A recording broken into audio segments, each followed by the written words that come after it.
What's going on, you guys? Welcome back to another Screwed Toy action figure review. And today we'll be looking at the Marvel Legends Spider-Man No Way Home Armadillo Build-A-Figure Wave Spider-Man. And I did find this wave at my local Walmart. I saw on my Facebook groups that this wave started hitting Walmarts in my area, which is the Houston area. So I went to go check after work, and sure enough, the whole wave was there except Doctor Strange. So I had to hit up a couple other Walmarts to try to find that Doctor Strange, but he wasn't too difficult to find. So do make sure to hit up your Walmarts to try to find this wave, as it is currently hitting. Well, in my area, it's hitting pretty heavy. But let's get a closer look here at the packaging and then the figure itself. Now, getting a close-up look at the packaging, it is your standard Marvel Legends packaging. You get Legend Series up here, Spider-Man's No Way Home, the name of the character, which is Spider-Man. You get the name of the Build-A-Figure, which is Marvel's Armadillo. On the top, you get a logo of the MCU Spider-Man logo. On the side, some promo art from No Way Home. On the back, some more promo art from No Way Home. A read up on Spider-Man right there, so if you want to pause that and read that now, you can do so. On the bottom over here, you get the rest of the figures in the wave, which I'm very excited to, review the rest of this wave. You get a picture of Armadillo right there, which does look nice. On the bottom, you get the barcode and a whole bunch of other bullshit. So you want to pause that and get the barcode right there. You can do so. On the other side, same image, just reverse. And yeah, man, not much more. Let's get a closer look at the figure itself. I'm getting a close-up look at all the accessories that Spider-Man does come with. He comes with a pair of fists, and he does come with a pair of whipping hands. And do be careful when you're switching out the hands, because these little web shooter gauntlet pieces right here on his forearm are a separate piece and do tend to fall off when you're switching out the hands, which I did drop a couple times and had a hard time finding. So do be wary of that. And here we have Spider-Man up close and personal. And overall, man, I'm actually pretty impressed by this figure. There's a lot of good things about this figure that I really like. No really big minor complaints other than the web lines should have been painted in. That's really the only big complaint I have about this figure. But I mean, just him standing there in a vanilla pose looks really great. This suit does remind me of the Iron Spider suit, as well as the upgraded suit matched together. I guess that's why the name is the integrated suit.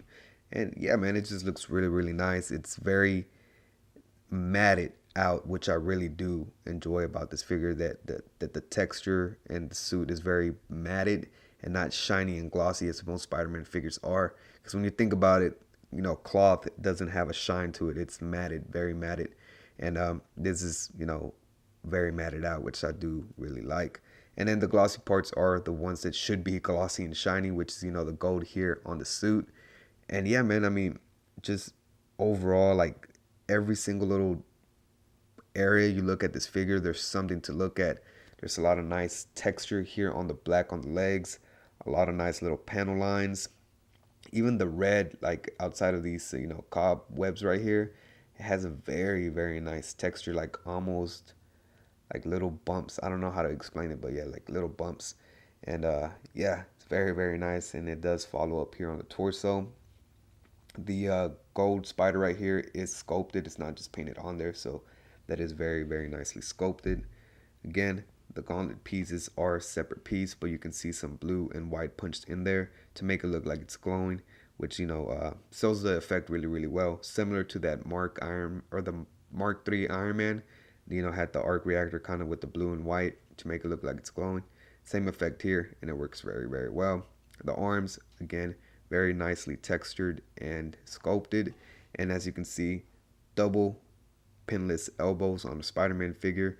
About damn time, Hasbro, that we get pinless arms on the Spider-Man, so you don't get no different color in the inside of the bicep or the outside. It is the colors that they should be. On the back, pretty much the same thing. It has the gold the gold spider logo right there, just inverted in black, so it does look really nice. And yeah, man, there's just a lot of little good things about this figure that I really do enjoy. I'm really most excited about the pinless arms and the pinless legs, which I've always wanted on a Spider-Man figure. And that it's just matted out, man. I really like that it's matted out. I hate glossy Spider-Man figures. I hate them. So I'm glad that they did, matte him out. And yeah, man, there's not much more to it. The head sculpt is very similar to the other Spider-Man head sculpts that we got. Very, very similar to the upgraded suit Spider-Man figure from Far From Home. So, again, it's pretty much just a mashup of that upgraded suit and the Iron Spider suit. And it just looks dope, man. This is a dope looking Spider-Man suit. I can't wait to see how it plays out in the movie. But yeah, enough of me rambling on how much I like this figure. Let's get a closer look at his articulation, and then we'll get some size comparisons. Now, getting a quick look at Spider-Man's articulation, it is quite decent. With the dumbbell joint that he does have, he can look up this much up, which is a decent amount. I wish he could look up just a little bit further. He can look this much down. He has great head pivot, as you can see right there. So you can get some great expressions out of that. So that is nice. He does have butterfly joints, but they're not the greatest. They shift just a little bit out, and they do shift a little bit in. So just a little bit of shifting, no real movement. His hands or arms are on ball joints, so they do rotate a full 360. He can hit very nice T-pose right there. And he does have upper bicep swivel, double pinless elbows that do bend in a great amount. And all his hands are on vertical hinges that do swivel a full 360 and hinge up and down. So that is nice. And then he does have a upper, upper torso cut right here, diaphragm cut. So he can crunch this much forward. He can crunch that much back. He does have a waist swivel. No drop down hips or anything, so that would have been nice. But he does have upper thigh cut, double jointed knees, and he can easily kick his own back, as you can see there. Not his ass, but he can kick his own back. No boot cut or anything, which would have been nice, but it would have, kind of broken up the scope. So I understand. Hinges on his feet, so he can hinge not much forward, a lot further back, and he does have great ankle pivot with pegboards at the bottom of his feet.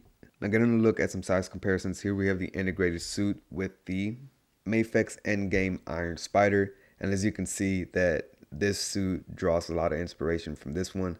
As you can see, the gauntlets on his forearms are very, very similar. These are just more rounded, while these are more pointed. The golden spider on his chest as well. They go all the way to his shoulders. As you can see there, they do the same thing. And even the boots right here, these little, rectangles or squares right there, same thing down here. So you can see all the inspiration that this suit drew from this one, as well as the upgraded suit from Far From Home. I wish I did have that figure. Unfortunately, I don't.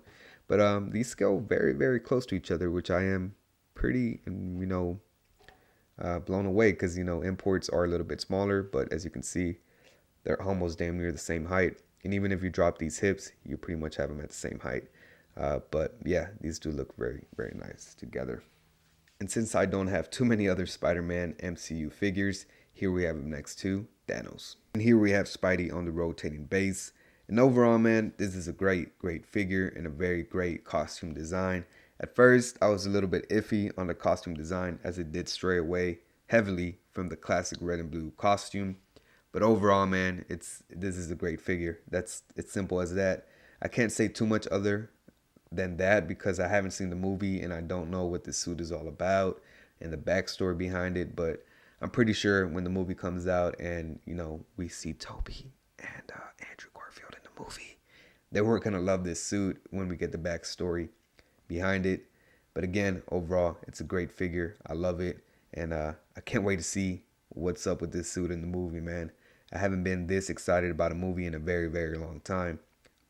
100% the most anticipated movie since, I want to say, Infinity War. And yeah, man, very great figure. Would definitely recommend picking this up if you're an MCU fan. And if you're just, a casual MCU, collector, I would also say pick this figure up, man. It's just a great figure overall. And if you're a Spider-Man fan, obviously pick this guy up, man. I mean, look at him. He's just beautiful. Even in a, straight up and down stance, no crazy, action poses or anything. He looks great. He's a great looking figure.